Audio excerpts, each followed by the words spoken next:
మళ్ళీ తిరిగి వస్తున్న లెగ్ కటింగ్ కి స్వాగతం సుస్వాగతం. ఈ ఖజానా గురించి లాస్ట్ లో చెప్తా. సో హాయ్ గైస్, మార్నింగ్ లేవగానే ఫ్రెష్ అయిపోయా. ఈ రౌండ్ గా ఉన్న ఆమ్లెట్ ని డెకరేట్ చేసి ప్రీ వర్కౌట్ మిల్ లో వేసేసా. ప్రీ వర్కౌట్ అవగానే జిమ్ కి అయితే వచ్చేసా. ఈ రోజు మనది ఈ jumbo size leg work out. Late ఎందుకని 1 స్కూప్ ప్రీ వర్కౌట్ వేసేసి కాళ్ళకున్న షూ ఇప్పేసి మన యుద్ధానికి రెడీ అయిపోయా. అలా మన లెగ్స్ కి వార్మప్ కంప్లీట్ చేసుకున్నాం. సో ఫస్ట్ వేరియేషన్ RDLs తో స్టార్ట్ చేసా. జస్ట్ వార్మప్ కి మన లెగ్ పంప్ ఇంత ఉంది. Second variation barbell squats perform చేసా. Third variation leg extensions. Leg separation కి ఈ మిషన్ చాలా పనికొస్తుంది మావా. మన fourth variation calf machine press. Calves hit చేస్తున్నప్పుడు ఆ పెయిన్ కి వచ్చే మజానే వేరు. మన లెగ్ కి last variation Smith calf raises. Calves కి ఇది ఒక్క వేరియేషన్ చేస్తే చాలు మావా. వర్కౌట్ అయ్యాక మన లెగ్ పంప్ ఇది. నా ఒక్క లెగ్ నా ముఖం కన్నా పెద్ద ఉంటది మావా. ఈ పర్ఫ్యూమ్ పరమాత్ముడే మన పార్ట్నర్. వర్కౌట్ అయ్యాక 1 స్కూప్ క్రియేటిన్ వేసేసా. గ్యాప్ లో ఒక కొరియర్ కాల్ వచ్చింది. లాస్ట్ వీక్ బుక్ చేసిన సప్లిమెంట్ స్టాక్ అయితే వచ్చి బుక్ చేసినప్పుడు పడే బొక్క కన్నా ఈ బాక్స్ ఎత్తుకున్నాక వచ్చే ఫీల్ చాలా గొప్పది మావా. వీడియో నచ్చితే ఫాలో కొట్టు మావా. నెక్స్ట్ వీడియోలో కలుసుకుందాం. ఇది ఇవాల్టి వీడియో.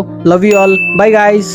మళ్ళీ తిరిగి వస్తున్న లెగ్ కటింగ్ కి స్వాగతం సుస్వాగతం. ఈ ఖజానా గురించి లాస్ట్ లో చెప్తా. సో హాయ్ గైస్, మార్నింగ్ లేవగానే ఫ్రెష్ అయిపోయా. ఈ రౌండ్ గా ఉన్న ఆమ్లెట్ ని డెకరేట్ చేసి ప్రీ వర్కౌట్ మిల్ లో వేసేసా. ప్రీ వర్కౌట్ అవగానే జిమ్ కి అయితే వచ్చేసా. ఈ రోజు మనది ఈ jumbo size leg work out. Late ఎందుకని 1 స్కూప్ ప్రీ వర్కౌట్ వేసేసి కాళ్ళకున్న షూ ఇప్పేసి మన యుద్ధానికి రెడీ అయిపోయా. అలా మన లెగ్స్ కి వార్మప్ కంప్లీట్ చేసుకున్నాం. సో ఫస్ట్ వేరియేషన్ RDLs తో స్టార్ట్ చేసా. జస్ట్ వార్మప్ కి మన లెగ్ పంప్ ఇంత ఉంది. Second variation barbell squats perform చేసా. Third variation leg extensions. Leg separation కి ఈ మిషన్ చాలా పనికొస్తుంది మావా. మన fourth variation calf machine press. Calves hit చేస్తున్నప్పుడు ఆ పెయిన్ కి వచ్చే మజానే వేరు. మన లెగ్ కి last variation Smith calf raises. Calves కి ఇది ఒక్క వేరియేషన్ చేస్తే చాలు మావా. వర్కౌట్ అయ్యాక మన లెగ్ పంప్ ఇది. నా ఒక్క లెగ్ నా ముఖం కన్నా పెద్ద ఉంటది మావా. ఈ పర్ఫ్యూమ్ పరమాత్ముడే మన పార్ట్నర్. వర్కౌట్ అయ్యాక 1 స్కూప్ క్రియేటిన్ వేసేసా. గ్యాప్ లో ఒక కొరియర్ కాల్ వచ్చింది. లాస్ట్ వీక్ బుక్ చేసిన సప్లిమెంట్ స్టాక్ అయితే వచ్చి బుక్ చేసినప్పుడు పడే బొక్క కన్నా ఈ బాక్స్ ఎత్తుకున్నాక వచ్చే ఫీల్ చాలా గొప్పది మావా. వీడియో నచ్చితే ఫాలో కొట్టు మావా. నెక్స్ట్ వీడియోలో కలుసుకుందాం. ఇది ఇవాల్టి వీడియో.